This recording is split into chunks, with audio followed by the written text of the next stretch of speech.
Welcome. This training video was created to provide you with a better understanding of what accountability is and how it can positively and negatively affect your workplace. I will also provide you with some tools to help you embrace the concept of accountability. So first of all, what does accountability mean? You certainly hear about it in your workplace and in your community, but what does it really mean?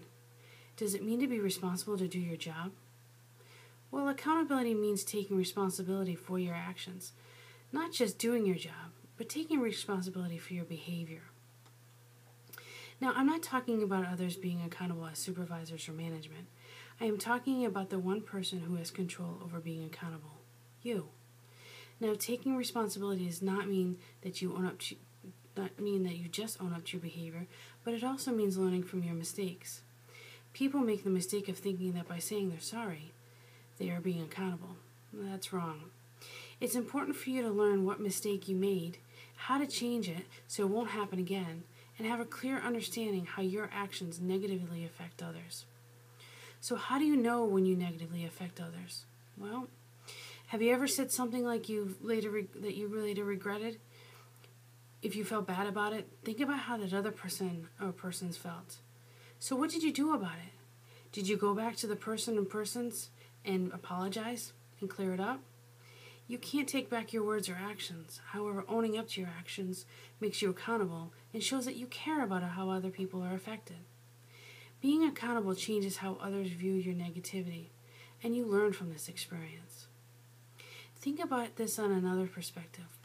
What if you were on the other side of the situation, to which a person inappropriately said something to you? Would you call them out on it? I bet you walked away with bad feelings and the person negatively affected you. So much so that you carried that negativity and it affects your own performance. Well, this is how you make people feel when you do not take responsibility for your actions.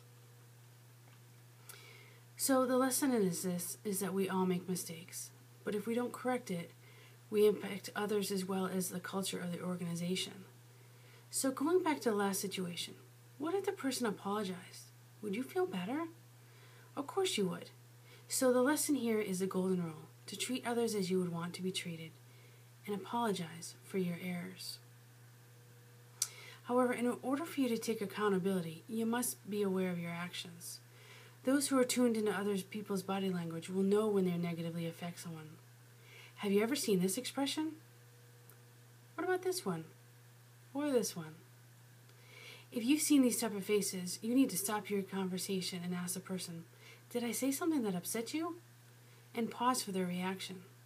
Give them time to think about it, no matter how awkward it seems. You could follow up with, please be honest, or I'm open to your feedback. This lets others know that you care about how you made them feel and that you're willing to be accountable for your actions. Sometimes we say things that just don't come out the way we intended. This is why it's important for people to listen to what they're saying, acknowledge their wrongdoing, such as saying, I'm sorry that didn't come out the way I intended. Please let me start over. Now also, if you are engaged in a conversation, people may not show their feelings through their body language, or you may not even be able to see them because perhaps maybe you're on the phone with them.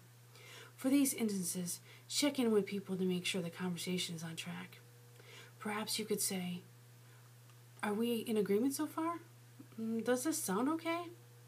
It may be awkward to say, but it's necessary to make sure that you're not causing a negative reaction. Now at this point, in order for you to embrace change and participate in accountability, you must be open to the questions and criticisms from the other people and for yourself. This means questions imposed on you, and you asking questions regarding your behavior. Criticism of yourself, and the criticism received. Be prepared for the outcomes. Learn from them. It's important to remember that you need to talk directly to the person about their lack of accountability and how it affected you, not anyone else. Do not generalize, as it can cause a person to feel like they're being attacked. Speak only for yourself, and it is in best practices to do it in person in an appropriate place. Catching someone at the coffee machine is not a good place. Make sure that you have the conversations in a private place and that you have them with undivided attention with the other person, that you're using positive eye contact, and that you're able to give the undivided attention to that person. If not, it's a good idea to schedule it for another later time. It is important to remember that we are all responsible for helping others to be accountable. We all have been around people who have negative feelings, reactions, or actions that affect them personally and you personally. But do you steer clear of them? Do you ignore them? Not if you're expecting them to be accountable for how they're affecting others. This is where we really need a culture to embrace change. Change to make people accountable for their actions. So how do we approach others? Well, let me tell you about a coworker named Joe, who recently learned about the concept of accountability. Joe was waiting for the second shift staff to arrive to work so he could get his children off the school bus. The staff arrived almost 45 minutes late. No phone call to Joe. Joe was able to get his wife to get the kids off the bus. And as the staff pulled up all in a hurry, Joe pulled them aside and felt that he needed to speak to them about this issue. And he let him know that when the staff was late, it caused a serious family issue. The staff replied, "Well, you have no idea what I've been going through, and there was accidents, and it took me forever to get here." And as the staff paused, Joe took the opportunity to say, "I'm so sorry that you had such a difficult time. I understand how frustrating it can be. But please call the next time so I can take care of my responsibilities at my end." The staff said, yes, I agree. I'm sorry. I will call him the next time." And from now on, the staff did call when he would be late. So some of you say, perhaps the supervisor should have been talking to the staff about this issue. But it's much more powerful and appropriate coming directly from the affected person, as long as the interaction is professional. So when approaching people, it's important for you to keep your body language open, your arms to the side, and engaged in conversation. Allow others to answer by pausing during your conversation. Leave a question such as, "I have a concern about why you felt that I disregarded your input on the project," and just place it out there and wait for the reply.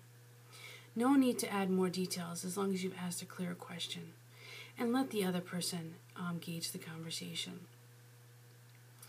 Sometimes people think that they are engaging in harmless behavior, but not realizing that they're affecting others. For example, say you're trying to focus on your work at your desk, and there are people nearby who are having a rather loud conversation. You could just say, "Hey guys, I'm really sorry to break up your fun, but I really need to focus. Would you mind taking it someplace else?" Not saying it in a meaning manner or in a mean manner, but just letting them know that you need to do your work and focus on it. You can also make others aware by saying, "I don't think you realize this, but," or "I need to be honest with you, I don't understand." Being honest is important, and try different approaches to see what works best for you and for the other person so you have a really clear conversation. What do you do if your approach is not working, though? You can't make people accountable. So if your efforts don't work, just keep focused on what you're doing to be accountable for yourself. Remember to listen to what you say, how you say it, and what body language you use. Be okay with making mistakes, but take responsibility as immediately as possible. Learn from your mistake so you don't repeat the behavior. And accept that you cannot make others change, but you are responsible to try and responsible for yourself. Please embrace the benefits of accountability for not just yourself, but for the greater good of the organization. Thank you.